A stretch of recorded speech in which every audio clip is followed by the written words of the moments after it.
Welcome, fellow veterans. From the tip of the spear to in the rear with the gear.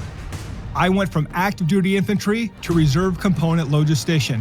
I'm your host, CEO, entrepreneur, trial lawyer, and Lieutenant Colonel retired John Barry. The military lessons that I learned helped me grow an 8-figure business that has maintained consistent annual double-digit growth, landing on the Inc. 5000 list of fastest growing companies in America every year for the past 7 years, and has allowed me to continue to serve America's heroes. Payday activities. Once upon a time in the military, there was an actual payday where you would perform administrative activities. At the end of the day, you actually got paid. Today, it's all electronic deposit, but your paid, or at least your base pay, is based on a chart. On one side of the chart, we have your pay grade. On the other side of the chart, we have your time in service. And somewhere on the chart is where you land, and that's what you get paid. And the money is always there because it's supported by the government. In the civilian world, it's a little bit different. And of course, if you're familiar with the VA calculation, I should bring that up. For those of you that are veterans, that are disabled, you understand exactly what I'm talking about. Perhaps you got a 50% rating for post-traumatic stress disorder, 20% for left shoulder, 20% for right knee, 10% for tinnitus, 10% for hearing loss, and now you're over 100%, but yet your VA disability rating is lower than 100%.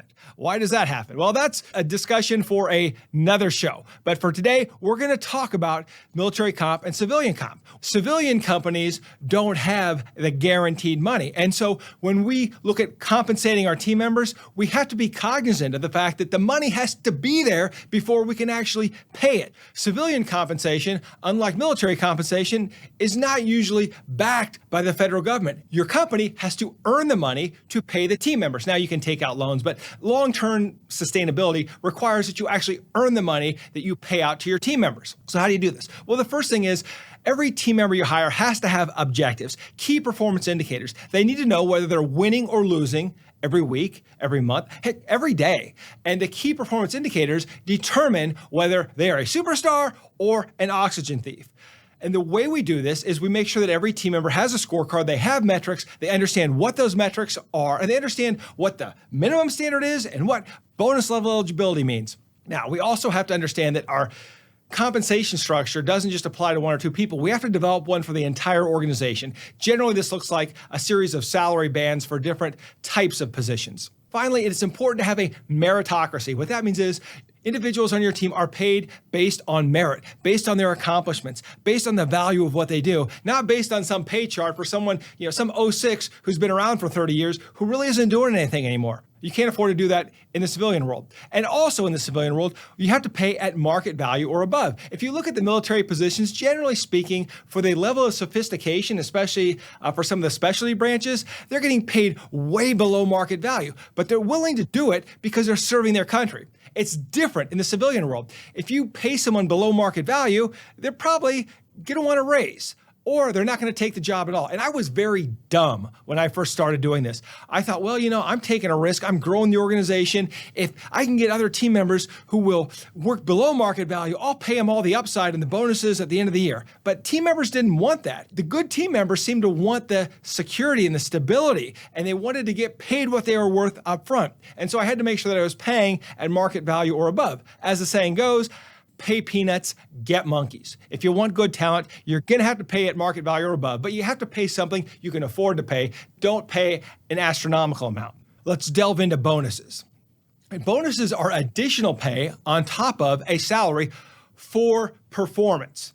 And when I first started, I believed in discretionary bonuses. And that was a horrible idea because I would pay someone a discretionary bonus, and if I paid everybody the same, the higher performers would be like, wait a minute, I did better than Johnny. Why are we getting the same bonus? Right? And then, of course, Johnny's saying, well, Sally got a higher bonus than me. We've both been here the same amount of time. We do the same amount of work. This isn't fair, right? So discretionary bonuses are not good. And another mistake that I made was, if we had money in the bank at the end of the year, I thought it was profit. And so I would use that in my calculation for paying bonuses. That was stupid. There were many years where we actually lost money and I was paying out bonuses for money that we really didn't have, right? We were not profitable. I was still paying out bonuses because I was so dumb. I was looking at the bank account saying, well, there's another $30,000 in here. We'll just pay it all out in bonuses. No, bad idea. And one of the things that was probably most heartbreaking for me is I can remember right before Christmas, we paid out bonuses. And on my desk one day was a sealed Christmas card. So I opened it and it was from one of our staff members. And we had paid all the staff a great bonus that year because we had a phenomenal year. And I read the letter and it said, Dear Mr. Berry, thank you so much for your generous bonus this year. My family and I will have the best Christmas ever. I read that letter and I felt horrible as a leader. I had absolutely failed. The right answer would have been for that team member to come home and tell his family, look, I earned this bonus. But instead, I was playing the benevolent dictator, and now I robbed this team member of the opportunity to be proud of earning his bonus because I was being discretionary with the bonuses. I didn't base it on metrics. I was just being generous, right? And that's a different message. And what am I doing to develop that leader, right? If I'm not giving that leader the opportunity or that team member the opportunity to actually earn something that they can feel good about as opposed to receiving a bonus from the boss. Another area where I made mistakes with bonuses is one year we had our metrics wrong. We were looking at it, we couldn't figure out why the cash didn't match up to one of the metrics. And so we said, well, I don't know, let's just pay it out. So we ended up overpaying the bonuses by a ridiculous amount. Later we learned where the glitch was, but the following year, the employees had expected that size of bonus again for that type of activity, and it just wasn't there. Make sure your metrics are right, and finally, you have to adjust annually for bonuses. In other words, what was an important metric in 2023 may not be an important metric in 2024. And what drove revenue in 2023 may not drive revenue in 2024, or it may just not be as valuable. And the bonuses need to be set accordingly. So yes, bonuses are great. They can be great for morale, but base pay and salary should be salary. Bonus should be extra. It should pay for itself. What that means is the bonus should be based on a monetizable metric so that you're not trying to figure out how you're going to pay a bonus. And once you have that in place, team members understand the standard, but it also drives behavior. It drives your team to strive to get the results that you want to get. And once you have those KPI in place and you can pay bonuses based on them, you will see better performance from your team because you've given them a target, something to strive for, and you have given them the high standard. And that's what every team member wants, is a high standard for which they can be rewarded. Now, another thing that is completely different about military compensation is that in the military, we're always growing leaders into positions.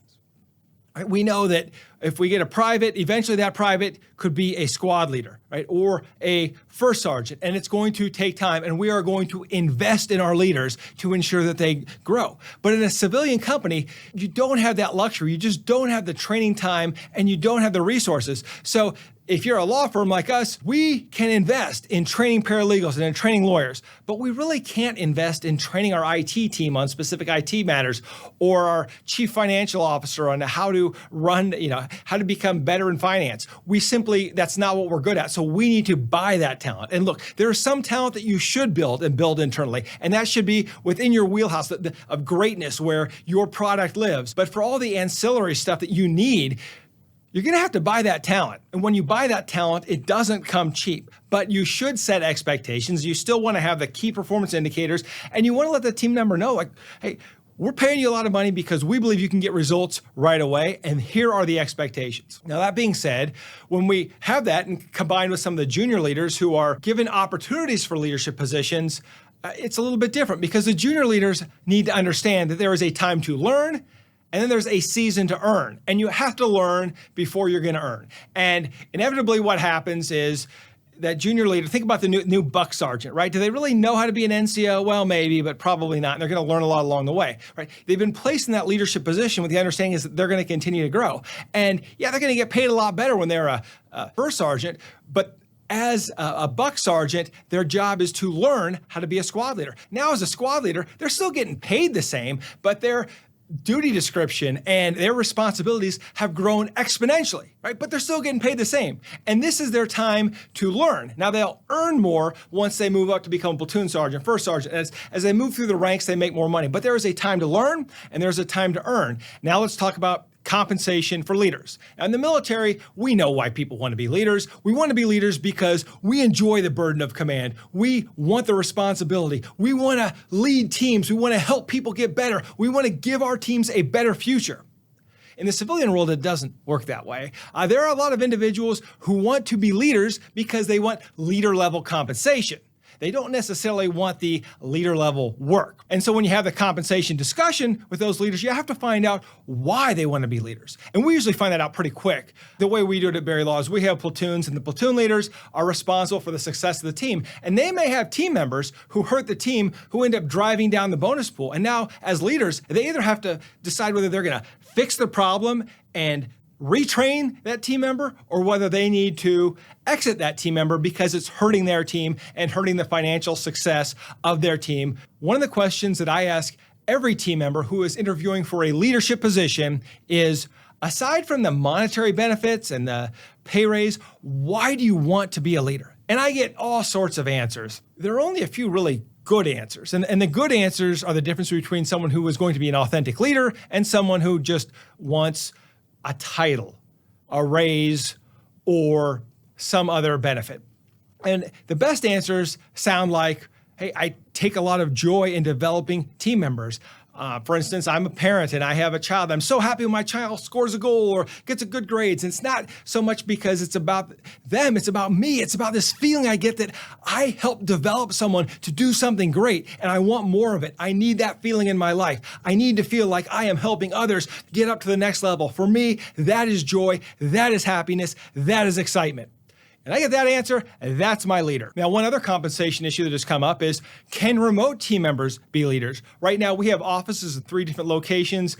We have attorneys in 6 or 7 different states, and we have remote leaders. And the answer is yes. And the way I got here, I'm so grateful that I stayed in the reserve component, because I ended up having a company command and a battalion command in the reserve component. I had the opportunity to lead soldiers when I was only going to be there once a month. Or as a battalion commander, sometimes I'd only see them once a quarter. And I had to lead with very limited boots on the ground opportunities. You can have remote leaders, and they should be compensated. The key is to ensure that when you're boots on the ground, you are having those important discussions, that you're making an impact. And some of the best discussions in the civilian world are compensation discussions. Letting your team members know that they are valued, but letting them know that they must contribute, helping them understand the standards that they must meet to reach the levels of compensation that they want is your job as a leader. And I love to have that conversation with team members. How much money do you want to make? Let's talk about how you can get there. Let's talk about your career path. Let's talk about how you can add value. How can I get you where you need to go? Because as a leader, that's my responsibility, right? If I can't pay someone enough, if I can't give them the opportunities, then it's my fault if they go somewhere else. I love the quote that most men live quiet lives of desperation.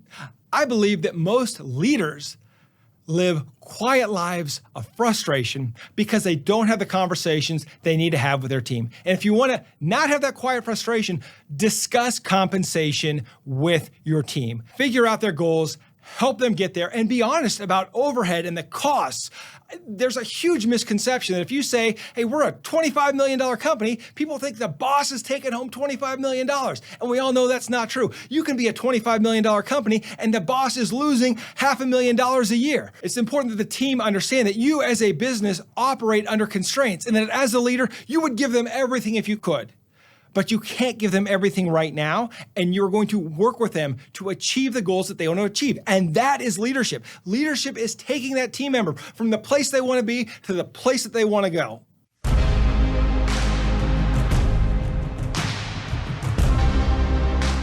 After action review. Number 1, make sure that team members understand that their compensation is based on the value they bring to the organization, not based on some vague job description. Number 2, make sure that you are paying market value or above. Number 3, make sure that your bonuses are objective and quantifiable and not just the generous presence from a benevolent dictator. 3 down. Number 1, make sure that your bonuses are merit and accomplishment based and not just discretionary. Number 2, make sure your bonus metrics are right. Don't be like me and have wrong metrics and end up overpaying and then having everybody mad at you afterwards. Number 3, compensation should be looked at and adjusted annually.